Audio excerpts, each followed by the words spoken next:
Chapter 5. Cassia. A girl sits near me on the air train, wearing a beautiful, full-skirted gown, but she doesn't look happy. The confused expression on her face mirrors the way I feel. I know I'm coming home from work, but why so late? My mind is foggy and very tired, and I'm nervous, on edge. Something feels the way it did in the burrow the morning they took Kai away. There's a sharpness in the air, an echo of a scream on the wind. Did you get matched tonight? I ask the girl. And in the moment the words come out of my mouth, I think, what a stupid question. Of course she did. There's no other occasion besides a banquet where someone would wear a dress like this. Her dress is yellow, the same color my friend M wore for her banquet back home. The girl looks at me, her expression uncertain, and then she glances down at her hands to see if the answer is there. It is, in the form of a little silver box. Yes, she says, her eyes lighting up. Of course. You couldn't have the banquet at Central Hall, I say to the girl, remembering something else, because it's being renovated. That's right, she says, and her father turns to look at me, an expression of concern on his face. So where did you have it at? I ask. She doesn't answer me. She slaps the silver box open and shut. It all happened so fast, she says. I'm going to have to look at the microcard again when I get home. I smile at her. I remember that feeling, I say. And I do. Remember. Oh no. I slip my hand inside my sleeve and feel a tiny scrap of paper there, one that's too small to be a poem. I don't dare take it out on the air train in front of so many eyes, but I think I know what's happened. Back in the burrow, when the rest of my family took the tablet and I didn't, they all seemed like I do now. Confused, but not completely at sea. They knew who they were and understood most of what they were doing. The air train slides to a stop. The girl and her family get off. At the last moment, I stand up and slip through the doors. This isn't my station, but I can't sit any longer. The air in Central feels moist and cool. It's not quite dark yet, but I see a hook of moon tipped in the dark blue water of the evening sky. Breathing deeply, I walk down to the bottom of the metal steps and stand off to the side, letting the others pass. I pull a slip of paper from my sleeve, hiding my hands and their movements in the shadows under the stairs the best I can. The paper says, remember. I've taken the red tablet, and it worked. I'm not immune.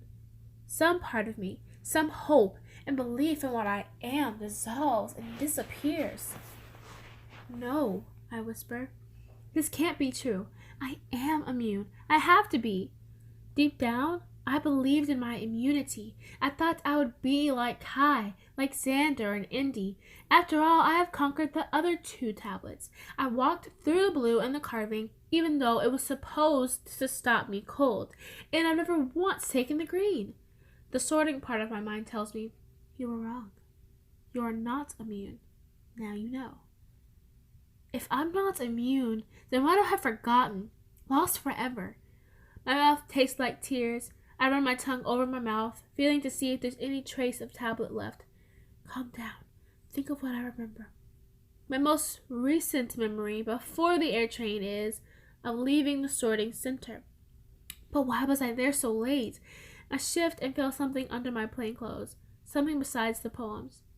The red dress. I'm wearing it. Why? Because Kai is coming tonight. I remember that. I put my hand over my pounding heart and feel the whisper of paper beneath, and I remember that I have poems to trade and that I carry them next to my skin. I know how these papers came to me back when I first got here. I remember it perfectly. A few days after my arrival in Central, I walked along the edges of the white barrier circling the still zone. For a moment, I pretended that I was back in the carving, that the barrier was one of the canyon walls, and that the windows that line the apartment buildings all the way up were the caves in the outer provinces, crevices in the stone of the canyon where people could hide, live, paint. But, I realized as I walked, the outside surfaces of the apartments are so slick and same that even Indy couldn't find a hold on the walls. The lawns of the green spaces were covered in snow. The air felt like it did back in Orient in winter, thick and cold. The fountain in the middle of one of the green spaces had a marble sphere balancing on a pedestal. A Sisyphus fountain, I thought, and I told myself, I need to be gone by spring, by the time the water runs over it again. I thought about Eli. This is his city, where he came from. I wonder if he feels about it the way I do about Oria, that in spite of all that has happened, it's still home.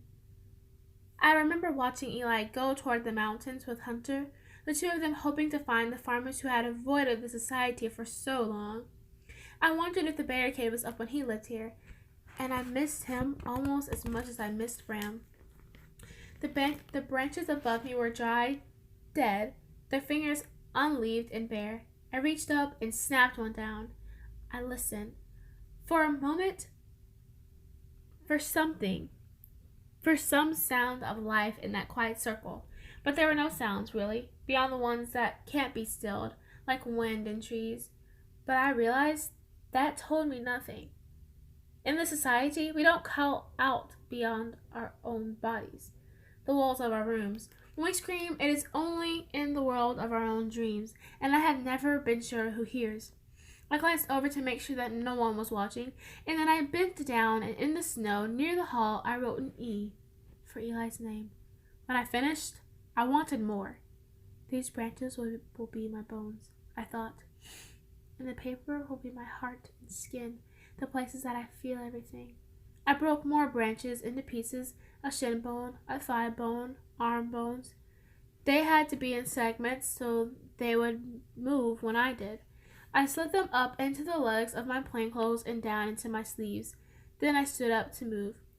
It's a strange feeling, I thought, like my bones are walking along with me on the outside of my body. Cassie, arise, someone said behind me.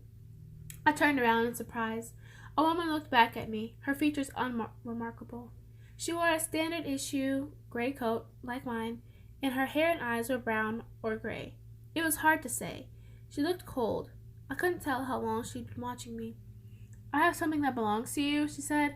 It was sent in from the outer provinces. I didn't answer. Kai had taught me that sometimes silence was best. I cannot guarantee your safety, the woman said. I can only guarantee the authenticity of the items, but if you come with me, I'll take you to them. She stood up and began walking. In moments, she'd be out of sight, so I followed her. When she heard me coming, she slowed down and let me catch up.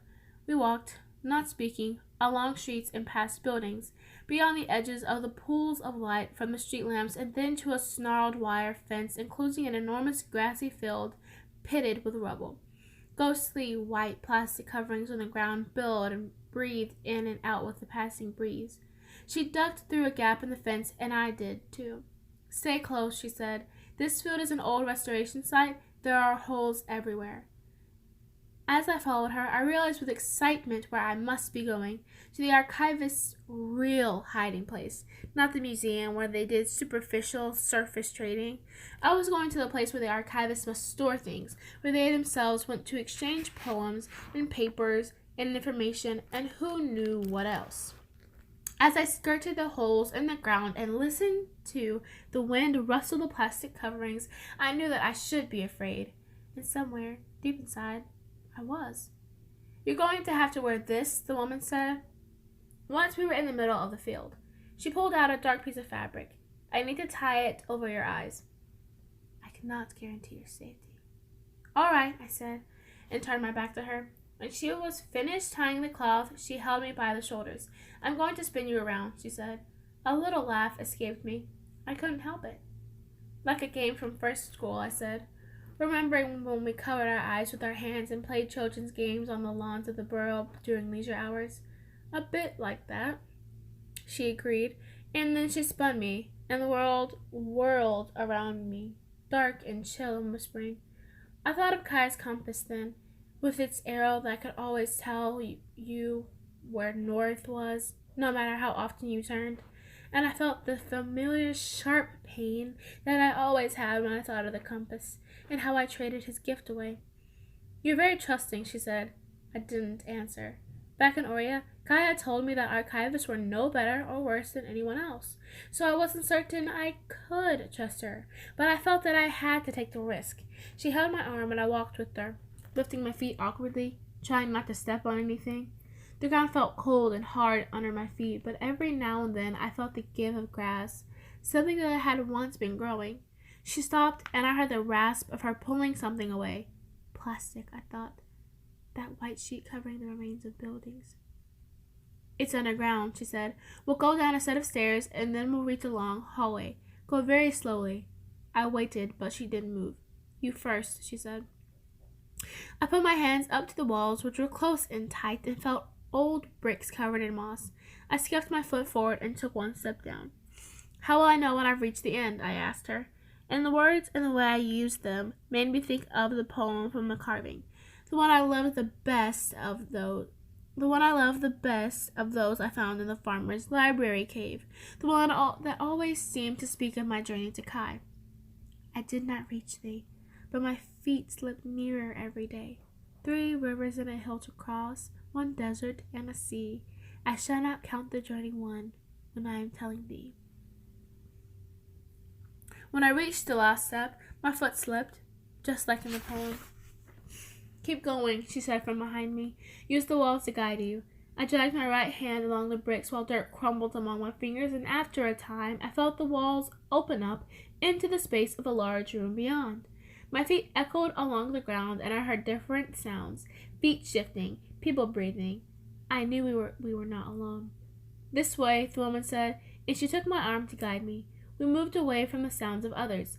Stop, the woman said. When I take off the blindfold, she told me, you'll see the items that everyone arranged to be delivered to you. You may notice that several are missing. They were the payment for delivery agreed upon by the sender. All right, I said. Take your time to look things over, she said. Someone will come back to escort you out. It took me a moment. I was disoriented, and the place underground was dim to understand what I was seeing. After a moment, I realized that I was walled in by 2 rows of long, empty metal shelves. They looked slick and clean, as if someone cared for them and smoothed away their dust. But even so, they reminded me of the crypt of a tomb we saw once in one of the 100 history lessons, where there were little caves full of bones and people carved in stone on top of boxes. So much death, the society told us, with no chance of life afterward. There was no tissue preservation then. In the middle of the shelf in front of me, I saw a large packet wrapped in thick plastic. When I pulled back the top edge of the plastic, I found paper.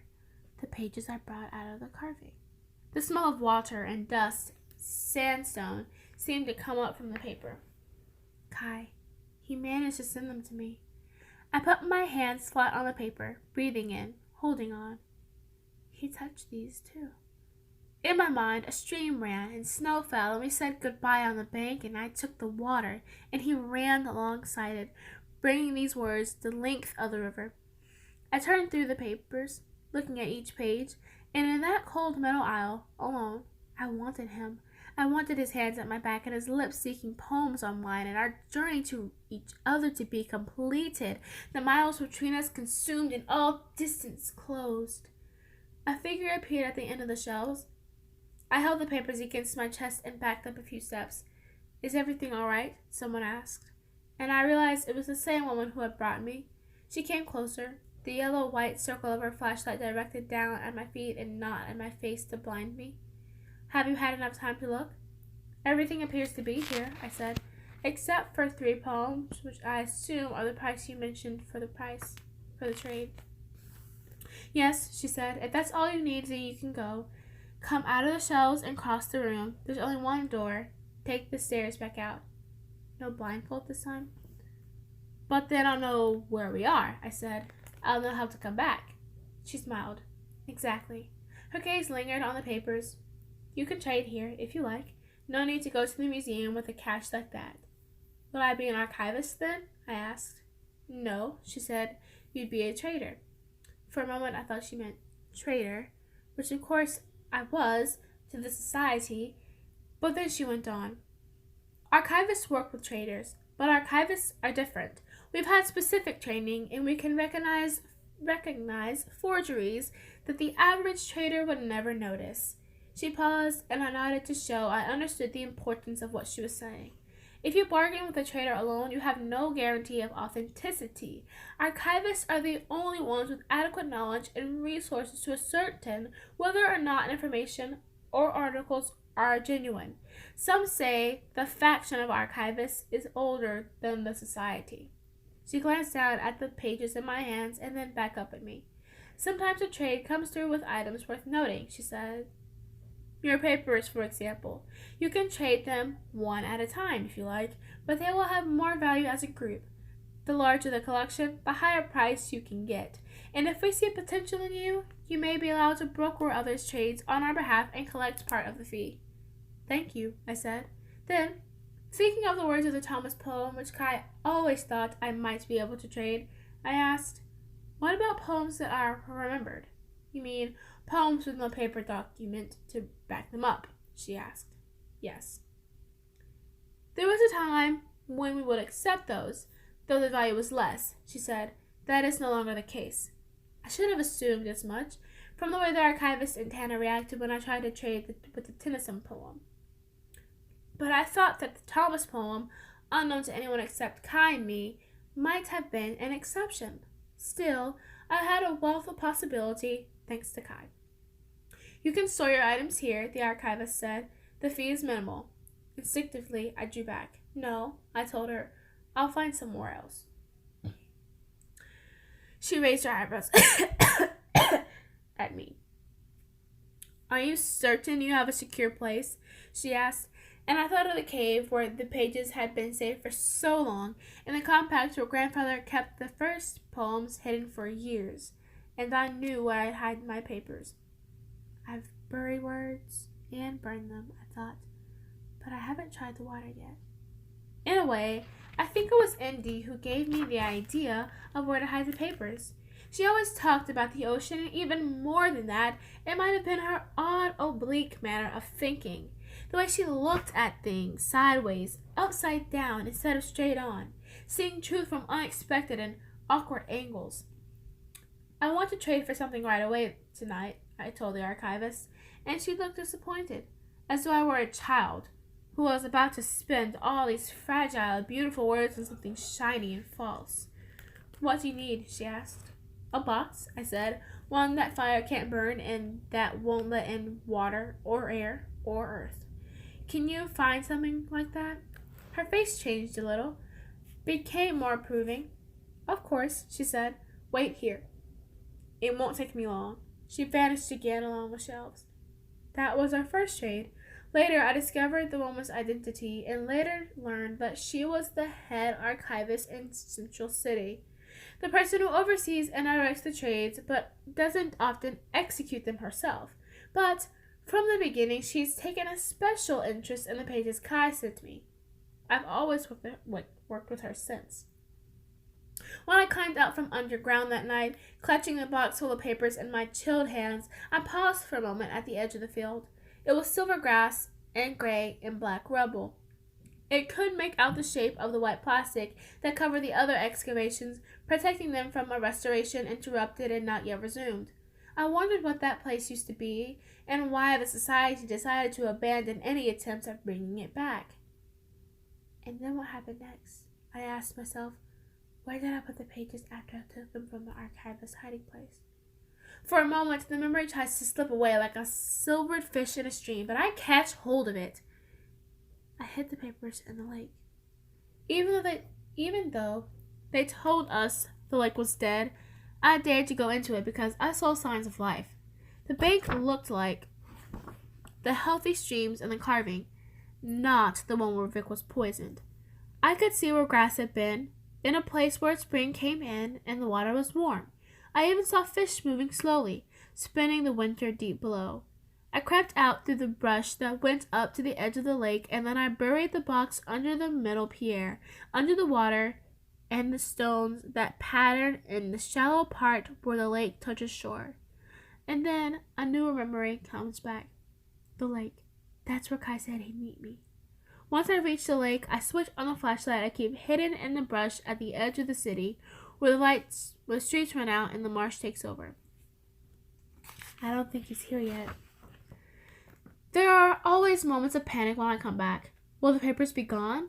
But then I take a deep breath and put my hands into the water, move away from the rocks, and lift out a dripping box filled with poetry.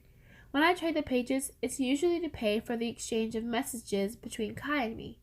I don't know how many or whose hands the notes will go through before they get to Kai. So I sent my first message in a code I created, one that I invented during the long hours of sorts that didn't require my full attention. Kai figured out the code and changed it slightly when he wrote me back. Each time, we built upon the original code a little, changing and evolving it to make it harder to read. It's not a perfect system. I'm sure the code can be broken, but it's the best we can do. The closer I get to the water, the more I realize that something is wrong. A thick cluster of black birds has gathered out near the edge of the first dock, and another group of them is congregated farther down the shore. They cry and call to each other, picking at some things on the ground. I shine my flashlight on them. The black birds scatter and screech at me, and I stop short. Dead fish lap along the bank, catching reeds, belly up, glazed eyes. And I remember what Kai said about Vic and the way he died. I remember that dark poison streamed back out of the outer provinces and the other rivers of the society poisoned as the water rained down to the enemy. Who's poisoning the society's water? I shiver a little and wrap my arms more tightly around myself. The papers inside my clothes whisper. Underneath all this death, somewhere in the water, other papers lie buried. It's early spring, but the water is still frigid. If I go in to get the papers now, I won't be able to wait as long for Kai. What if he comes and I've gone home cold?